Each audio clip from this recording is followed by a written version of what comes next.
परिचय। बच्चों, आज हम जैव अणु के बारे में जानेंगे। टीचर, जैव अणु क्या होते हैं? जैव अणु कार्बनिक अणु है जो एक सजीव जीव द्वारा उत्पन्न किया जाता है। टीचर, हमारे शरीर में उत्पन्न होने वाले अणु जैव अणु हैं? हाँ राम, क्या कोई मुझे जैव अणुओं के कुछ उदाहरण बता सकता है?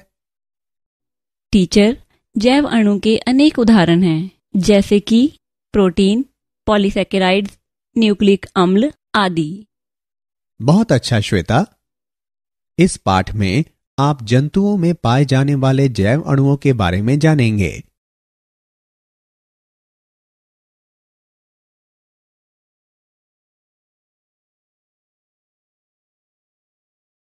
उद्देश्य।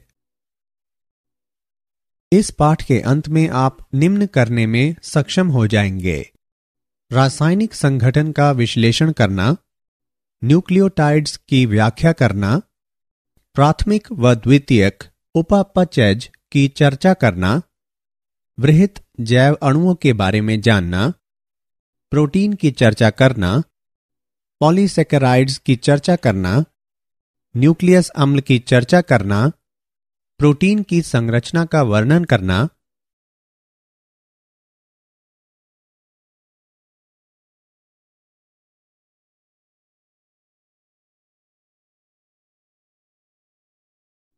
एक बहुलक में एककों को जोड़ने वाले बंधों की प्रकृति की चर्चा करना, शरीर अवयवों की गतिक अवस्था उपापाच्य की संकल्पना की चर्चा करना, जीव के उपापाचीय आधार की व्याख्या करना, जीव अवस्था की व्याख्या करना, एंजाइम का वर्णन करना।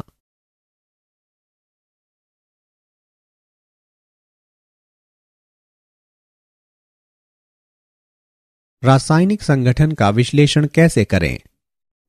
जैव अणु वे अणु हैं जो जीवों के पोषण और उपापाचीय प्रक्रियाओं में शामिल होते हैं। जीवों में उपस्थित अधिकतर रासायनिक यौगिकों में सदैव कार्बन और हाइड्रोजन होता है और इनके कार्बन परमाणु रेखित श्रृंखला, शाखित श्रृंखला या वलीय संरचनाएं बनाने के लिए सहसंयोजक रूप से बंधित होते हैं। कार्बनिक यौगिकों को अमीनो अम्ल, न्यूक्लियोटाइड्स, क्षार, वसा अम्ल आदि में वर्गीकृत किया जा सकता है।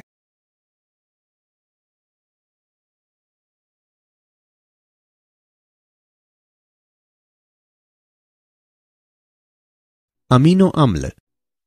अमीनो अम्ल प्रोटीन के रचक खंडों और उपापाच्य में मध्यवर्ती के रूप में कार्य करते हैं। अमीनो अम्ल वे अणु हैं जिनमें अमीनो समूह, एक कार्बोक्सिलिक अम्ल समूह, एक हाइड्रोजन और एक अभिलक्षणिक पार्श्व श्रृंखला होती है और सभी एक कार्बन परमाणु से जुड़े होते हैं। सबसे सामान्य अमीनो अम्ल अल्फा अमीनो अम्ल है।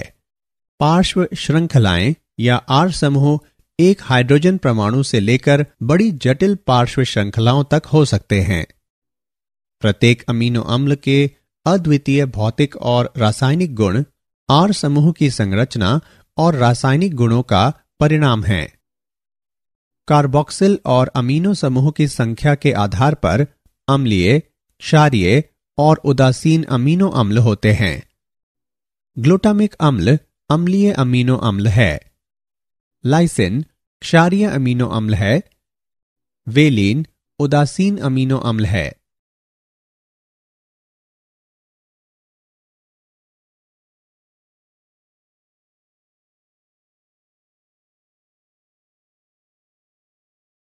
लिपिड्स।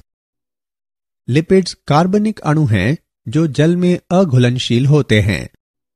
लिपिड्स के 3 उदाहरण उदासीन वसाएं, फॉस्फोलिपिड्स और कोलेस्ट्रॉल। उदासीन वसाएं 3 वसा अम्ल श्रृंखलाएं निर्जलीकरण संश्लेषण द्वारा एकल ग्लिसरॉल अणु से जुड़ी होती हैं। उदासीन वसा ऊर्जा ईंधन को संचित करती है, शरीर ऊतकों को रोधी बनाती है और अंगों की सुरक्षा करती है। फॉस्फोलिपिड्स। फॉस्फोलिपिड्स में एक अध्रुवीय वसा अम्ल श्रृंखला भाग तथा एक फॉस्फेट ध्रुवीय भाग होता है। फॉस्फोलिपिड्स के दोनों स्तर सभी कोशिका झिल्लियों के मुख्य अवयव बनाते हैं। फॉस्फोलिपिड्स अणुओं के दोनों स्तर इस प्रकार स्वतः जुड़ते हैं कि उनके जलरागी शीर्ष झिल्ली की सतह और आंतरिक भाग बनाएं तथा जल विरागी पुच्छ एक दूसरे के सामने हों। कोलेस्ट्रॉल। कोलेस्ट्रॉल अणु में 4 परस्पर संबंध कार्बन वलय होते हैं।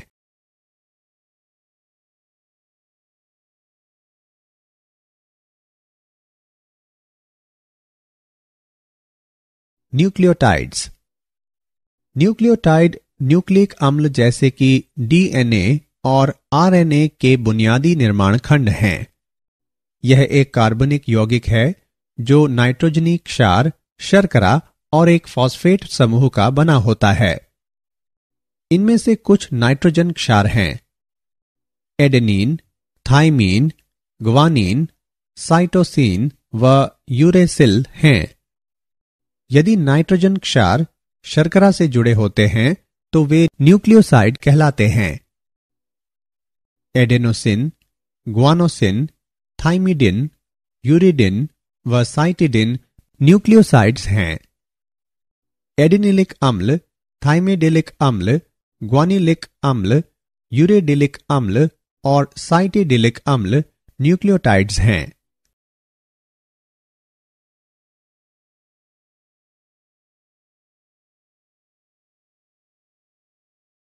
प्राथमिक तथा द्वितीयक उपापचयज। प्राथमिक उपापचयज वह उपापचयज है जो सामान्य वृद्धि, विकास और जनन में सीधे शामिल होते हैं। इसमें विभिन्न प्रकार के कार्बोनिक यौगिक शामिल होते हैं। उदाहरण: सुक्रोज और स्टार्च, सेल्यूलोज, डीएनए, आरएनए, वर्णक जैसे कि क्लोरोफिल। द्वितीय उपापचयज विशिष्ट कार्यों में शामिल होते हैं जैसे कि परागणकारी आकर्षण या शाकाहारी से सुरक्षा।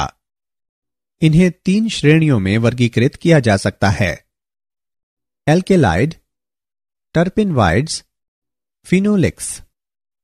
एल्केलाइड नाइट्रोजन युक्त यौगिकों का एक बड़ा समूह है। टर्पिनवाइड्स एसिटल कोएंजाइम ए या ग्लाइकोलिसिस में मध्यवर्तियों से व्युत्पन्न होते हैं। फिनोलिक यौगिकों को हाइड्रोक्सिल कार्यात्मक समूह वाले एक या अधिक एरोमेटिक वलयों की उपस्थिति द्वारा परिभाषित किया जाता है।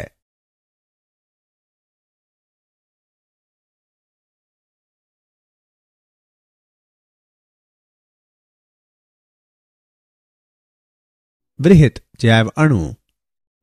यौगिक अम्ल घुलनशील भाग में पाए जाते हैं और जिनका अनुभार 18 से लगभग 800 डाल्टन के आसपास होता है।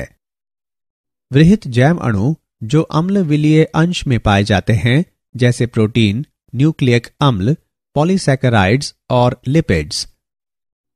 लिपिड्स के अतिरिक्त सभी वृहत जैव अणुओं का अणुभार 10,000 डाल्टन से अधिक होता है। इसका कारण है कि लिपिड्स के अतिरिक्त सभी बहुलक पदार्थ होते हैं। पॉलीसैकेराइड्स। पॉलीसैकेराइड्स मोनोसैकेराइड्स के बहुलक हैं। पॉलीसैकेराइड्स मोनोसैकेराइड्स के समबहुलक या विषम बहुलक हो सकते हैं। न्यूक्लिक अम्ल।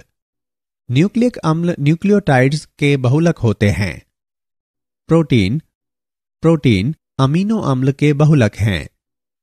प्रोटीन पॉलीपेप्टाइड्स होते हैं जहां अमीनो अम्ल एक रैखिक श्रृंखला के रूप में पेप्टाइड आबंध द्वारा जुड़े होते हैं। प्रोटीन के कार्य: कोशिका झिल्ली के आर पार पोषक पदार्थों का परिवहन, संक्रमण से लड़ना और हार्मोन एवं एंजाइम के रूप में कार्य करना।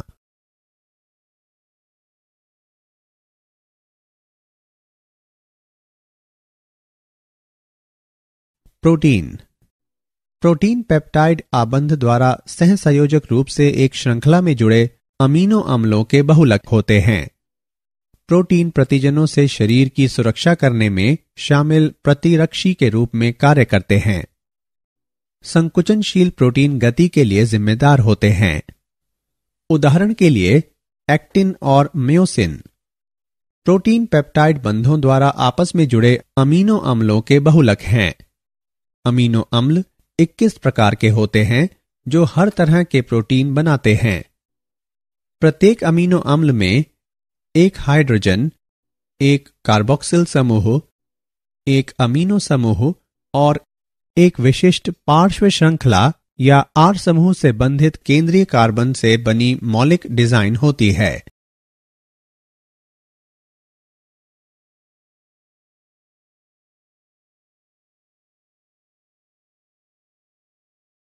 पॉलीसैकेराइड्स।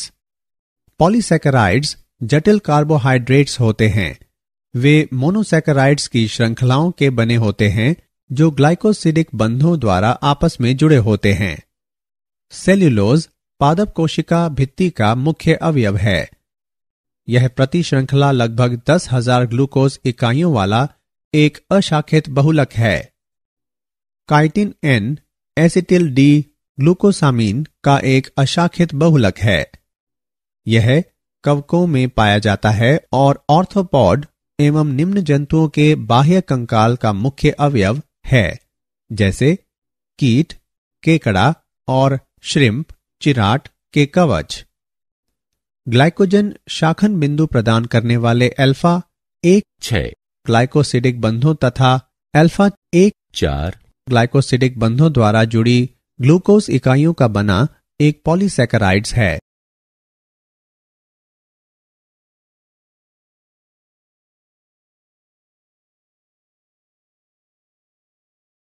न्यूक्लिक अम्ल। न्यूक्लियोटाइड्स सभी न्यूक्लिक अम्लों के निर्माण खंड हैं। न्यूक्लियोटाइड्स में 3 सहसंयोजक रूप से आपस में जुड़े घटकों की बनी एक स्पष्ट संरचना होती है। नाइट्रोजन युक्त क्षार या एक पिरिमिडिन या प्यूरिन, 5 कार्बन शर्करा राइबोज या डीऑक्सीराइबोज, एक फॉस्फेट समूह। एक क्षार और शर्करा का संयोजन न्यूक्लियोसाइड कहलाता है।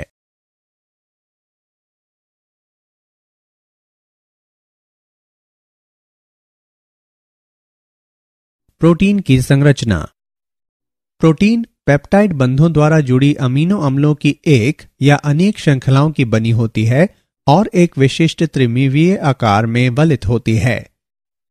अमीनो अम्ल एक हाइड्रोजन, एक कार्बोक्सिल समूह, एक अमीनो समूह और एक विशिष्ट पार्श्व श्रृंखला या आर समूह से बंधित केंद्रीय कार्बन का बना होता है।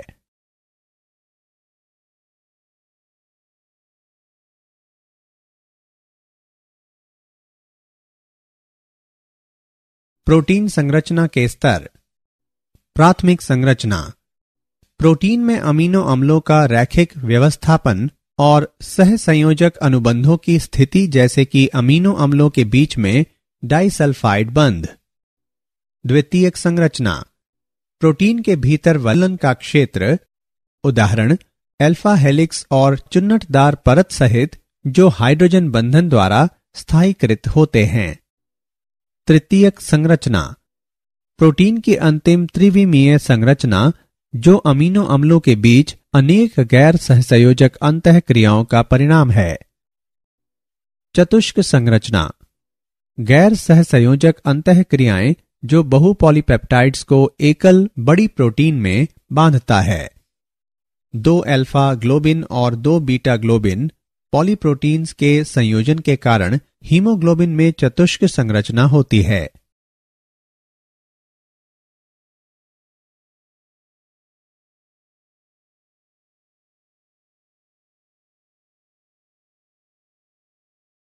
एक बहुलक में एककों को जोड़ने वाले बंधों की प्रकृति।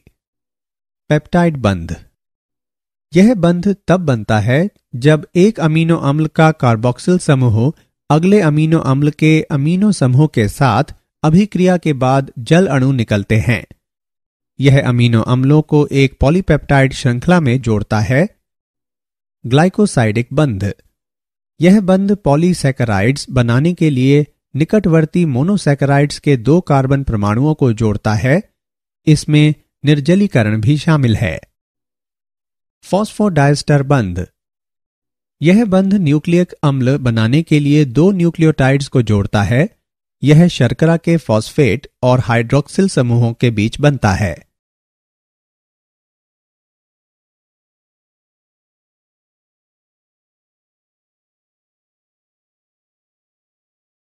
शरीर अवयवों की गतिक अवस्था। उपापाच्य की संकल्पना। उपापाच्य एक प्रक्रिया है जिसमें रासायनिक अभिक्रियाओं का समूह शामिल है जो भंडारण, दूसरी अभिक्रिया के लिए या एक उपोत्पाद के रूप में एक जैव अणु को दूसरे जैव अणु में बदलती है। उपचय एनाबॉलिक अभिक्रियाओं के उदाहरण: ग्लूकोज से ग्लाइकोजन का निर्माण, अमीनो अम्लों से प्रोटीन का निर्माण, वसा अम्लों से संचित वसा का निर्माण।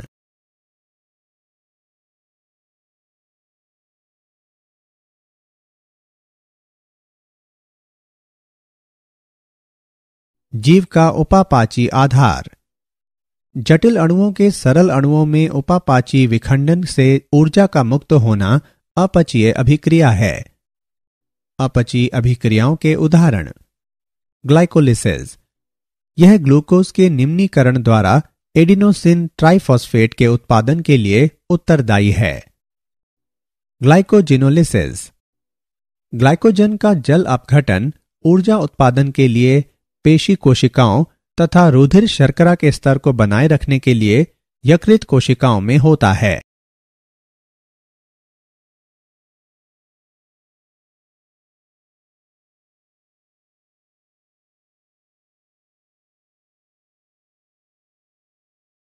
जीव अवस्था।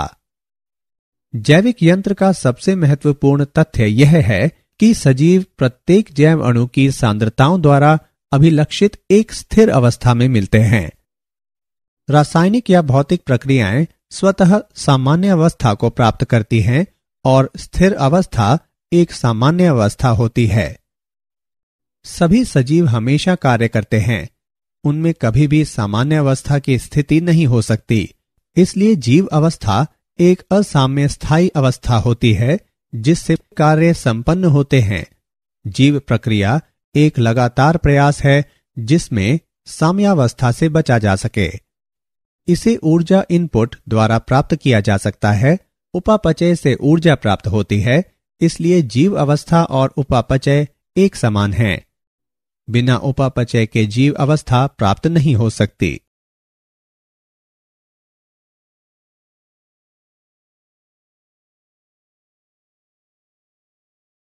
एंजाइम।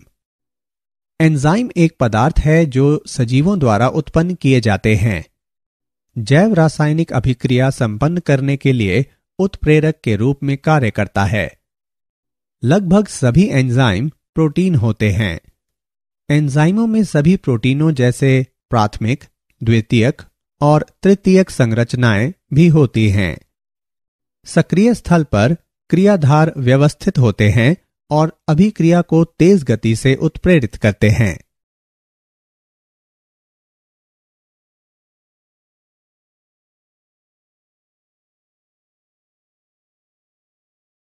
रासायनिक अभिक्रियाएं। रासायनिक यौगिकों में दो तरह के परिवर्तन होते हैं। भौतिक परिवर्तन का अर्थ है बिना बंध के टूटे आकार में परिवर्तन, और रासायनिक परिवर्तन में बंधों का टूटना शामिल है। भौतिक और रासायनिक अभिक्रियाओं की दर प्रति इकाई समय में निर्मित उत्पाद की मात्रा के रूप में मापी जा सकती है। अभिक्रिया की दर डेल्टा पी बटे डेल्टा टी। तापमान अभिक्रिया की दर को सीधे प्रभावित करता है। प्रत्येक 10 डिग्री सेल्सियस तापक्रम के बढ़ने या घटने पर अभिक्रिया की दर क्रमशः द्विगुणित या आधी हो जाती है।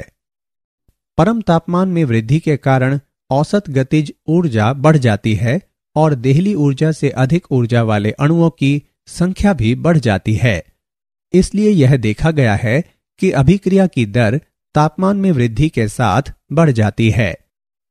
एक एंजाइम केवल एक विशिष्ट रासायनिक अभिक्रिया को उत्प्रेरित करता है।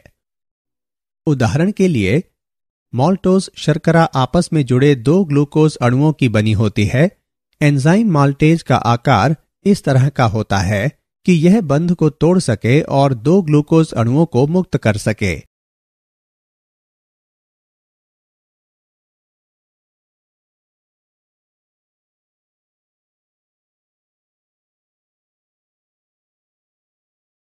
एंजाइम द्वारा उच्च दर से रासायनिक रूपांतरण कैसे होता है? अभिक्रिया दर में वृद्धि करने की एंजाइम की क्षमता इस तथ्य पर निर्भर करती है कि यह संक्रमण अवस्था को स्थिर करता है।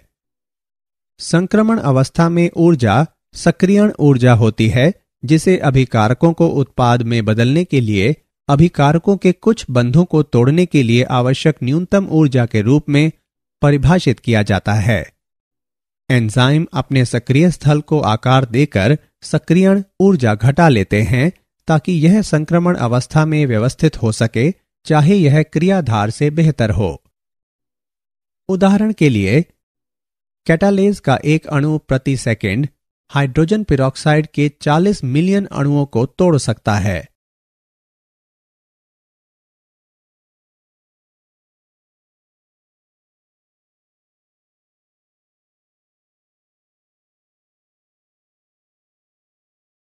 एंजाइम क्रिया की प्रकृति। एंजाइम क्रिया का उत्प्रेरक चक्र। क्रियाधार एंजाइम के सक्रिय स्थल से बंध जाता है। सक्रिय स्थल एंजाइम का विशिष्ट क्षेत्र है जो क्रियाधार के साथ जुड़ता है। एंजाइम क्रियाधार का आकार बदल देते हैं ताकि क्रियाधार अधिक मजबूती से व्यवस्थित हो सके। एंजाइम का सक्रिय स्थल क्रियाधार के बंध तोड़ देता है और नए एंजाइम उत्पाद जटिल का निर्माण होता है। एंजाइम उत्पाद अवमुक्त करता है और एंजाइम दूसरे अणुओं के साथ बंधने के लिए तैयार हो जाता है।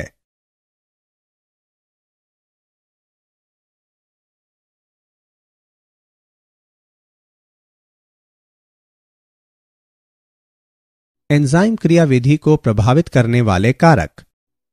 तापमान और पीएच। एंजाइम की क्रियाशीलता पीएच और तापमान में परिवर्तन द्वारा काफी परिवर्तित होती है। प्रत्येक एंजाइम एक निश्चित पीएच और तापमान पर बेहतर कार्य करता है। इसकी क्रियाशीलता उस बिंदु के ऊपर या नीचे के मानों पर घट जाती है। उदाहरण के लिए, प्रोटीएज पेप्सिन 1 से 2 तक के पीएच पर बेहतर कार्य करता है। प्रोटीएज ट्रिप्सिन इतने कम पीएच पर निष्क्रिय होता है, लेकिन 8 पीएच पर बहुत सक्रिय हो जाता है। पीएच में परिवर्तन आवेशित अमीनो अम्लों की आयनीकरण अवस्था को बदल देता है, जो क्रियाधार बंधन क्रिया में महत्वपूर्ण भूमिका निभा सकता है।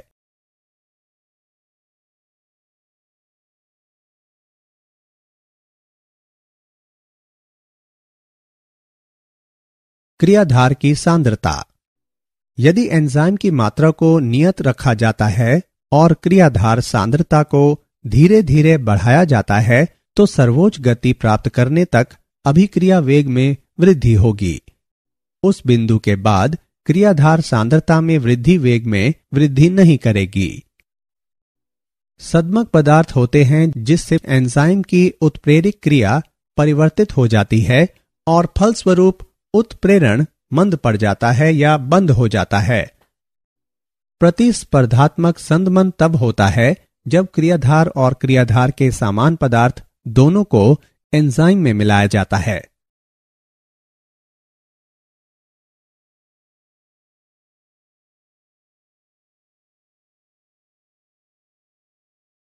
एंजाइम का वर्गीकरण व नामकरण। अभिक्रियाओं के प्रकार के आधार पर एंजाइमों को विभिन्न समूहों में वर्गीकृत किया जा सकता है। ऑक्सीडोरिडक्टेज या डिहाइड्रोजिनेजेज एंजाइम जो एक अणु से दूसरे अणु तक इलेक्ट्रॉन स्थानांतरित करते हैं, ऑक्सीडोरिडेज कहलाते हैं। अधिकतर उपापचयी ऑक्सीकरण अभिक्रियाओं में इलेक्ट्रॉन दाता से हाइड्रोजन को हटाना शामिल है। ये एंजाइम डिहाइड्रोजिनेजेज कहलाते हैं। ट्रांसफरेजेज ये वे एंजाइम हैं जो एक समूह के स्थानांतरण में शामिल होते हैं। हाइड्रोलेजेज एक एंजाइम जो जल अपघटन की प्रक्रिया की गति बढ़ा देता है।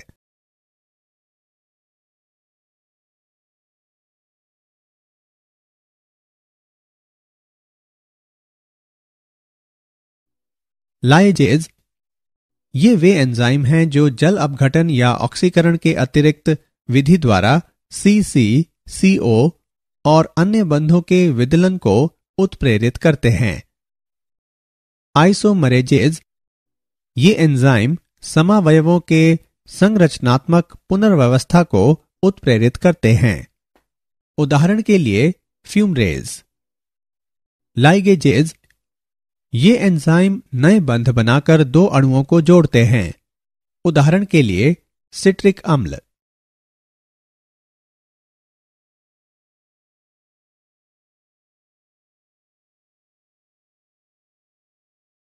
सहकारक सहकारकों को उन अणुओं के रूप में परिभाषित किया जाता है जो एंजाइमी अभिक्रियाओं के दौरान एंजाइम से कसकर बंधे होते हैं और अभिक्रिया में एक रूप से दूसरे रूप में बदल दिए जाते हैं। 3 प्रकार के सहकारक हैं: प्रोस्थेटिक समूह, सह एंजाइम और धातु आयन। प्रोस्थेटिक समूह दृढ़ता से बंधी गैर पॉलीपेप्टाइड संरचना जो एंजाइम की क्रियाशीलता के लिए आवश्यक है। उदाहरण के लिए हीमोग्लोबिन का हीम।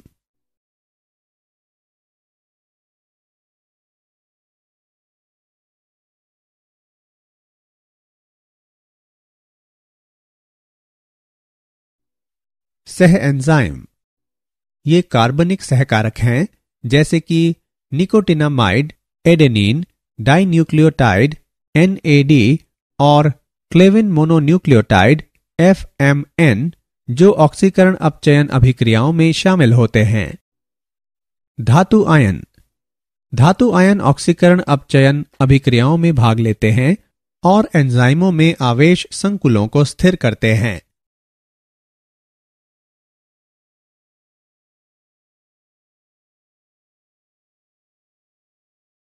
क्या आप जानते हैं डरावनी फिल्में देखने से उपापचय दर में वृद्धि हो सकती है। दालचीनी एक मसाला है जो आपकी उपापचयी दर में वृद्धि कर सकता है। यदि आप भोजन करना छोड़ देते हैं तो आपकी उपापचयी दर धीमी हो सकती है।